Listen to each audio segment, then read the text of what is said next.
Siddhivinayak hospital है तो भरोसा है। आयुष्मान कार्ड में angioplasty, general surgery, urine stone, kidney stone, spine surgery, जोड़ प्रत्यारोपण, फ्रैक्चर ऑपरेशन की सुविधा उपलब्ध। Shri Siddhivinayak multi speciality hospital, Mandsaur.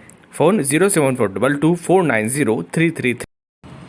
सालों पुराने भारतीय दंड संहिता एवं दंड प्रक्रिया संहिता कानून को बदल दिया गया है। यह नए कानून 1 जुलाई यानी आज से प्रभावशील हो गए हैं। नए कानून के बारे में प्रचार प्रसार कर आम लोगों को बताने और समझाने के लिए सोमवार को जिले के सभी थानों व जिला पंचायत भवन में जन जागरूकता कार्यक्रम आयोजित किया गया।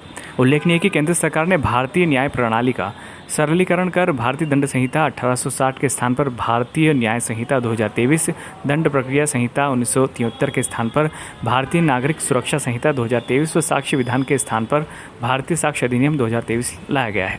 नए कानून को लेकर पुलिसकर्मियों को प्रशिक्षित किया गया है।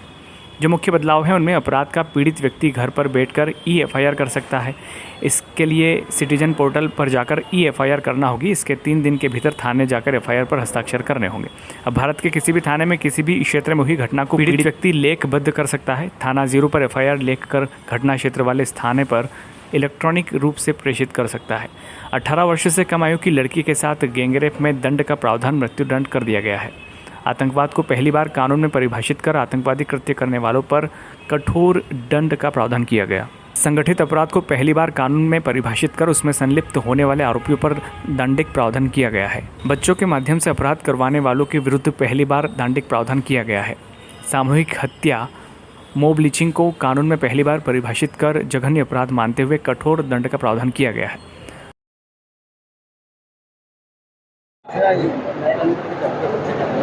1 जुलाई 2024 से आईपीसी, सीआरपीसी और जो इंडियन एविडेंस एक्ट है उससे रिप्लेस करके नए कानून जो बीएनएस, बीएनएसएस और इंडियन एविडेंस भारतीय साक्ष्य अधिनियम है वो आ गए हैं। 1 जुलाई से लागू हो गए हैं।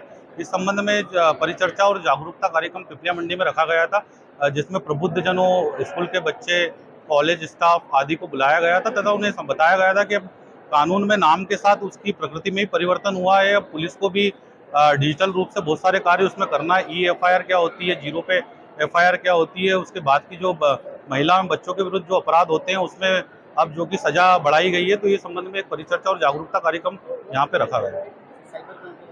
साइबर क्राइम के बारे में बहुत सारे प्रश्न पूछे गए थे। उसके संबंध में इन्हें बताया गया था कि जो भी अपनी किसी को भी फॉलो करने से पहले उसकी प्रोफाइल को जरूर देकर अपनी प्रोफाइल को लॉक जरूर करें, और कभी कोई आपसे अगर फोन करके ओटीपी मांगता तो आप कुछ ना कहें।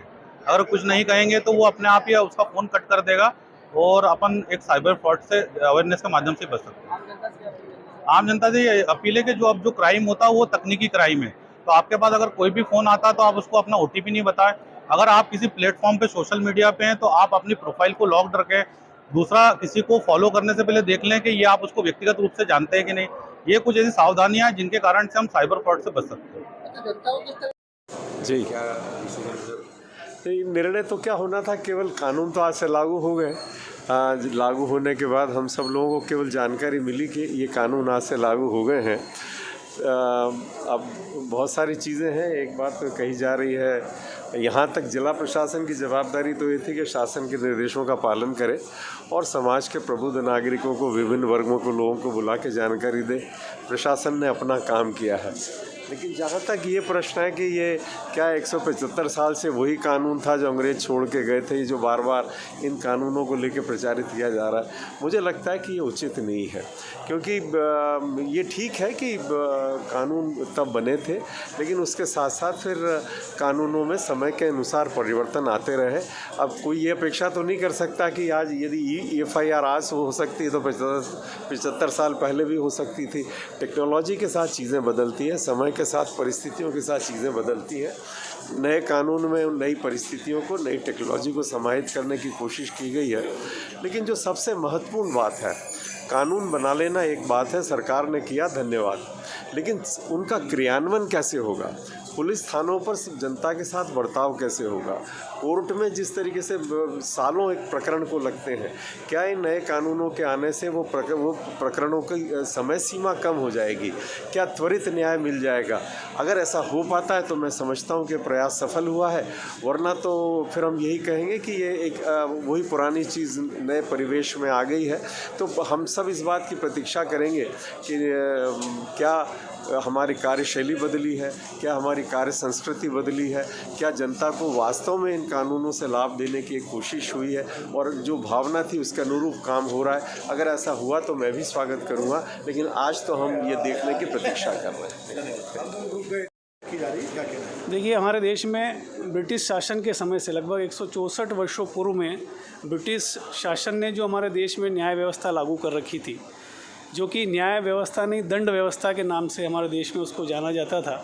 उस समय निश्चित रूप से भारतीयों के ऊपर किस प्रकार से दंड के माध्यम से न्याय व्यवस्था लागू थी, उसको माननीय देश के यशस्वी प्रधानमंत्री नरेंद्र मोदी जी के नेतृत्व में और देश के यशस्वी गृह मंत्री अमित शाह जी के नेतृत्व में उसमें परिवर्तन किया गया है।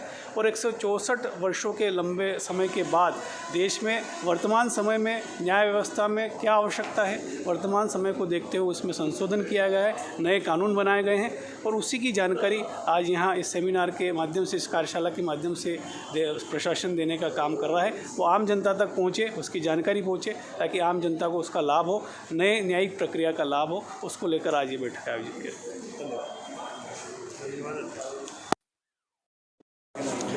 भारत के यशस्वी प्रधानमंत्री नरेंद्र मोदी जी का मैं आभार व्यक्त करना चाहता हूं, धन्यवाद देना चाहता हूं कि जिनके दिशा निर्देश पर भारत के गृह मंत्री श्री अमित शाह जी ने लगभग 400 घंटे इसमें अध्ययन किया है और अनगिनत बैठकें ली है और कानून के जो जानकार लोग हैं उनके साथ बैठकें करके ब्रिटिश हुकूमत के समय से 160 साल पुराना यदि कोई कानून हमारे ऊपर लादा गया था, हमारे ऊपर थोपा गया था, जिस प्रकार से भारत आज़ाद हुआ उसी प्रकार से न्याय प्रणाली भी आज़ाद हुई है। क्योंकि अंग्रेज़ों ने भारतीयों को दंड देने के लिए कानून बनाया था, न्याय देने के लिए नहीं बनाया था। तभी मैंने अपने उद्बोधन में कहा कि किसी भी एक अंग्रेज़ को कोई सज़ा हुई हो तो बताओ। लाल पाल और बाल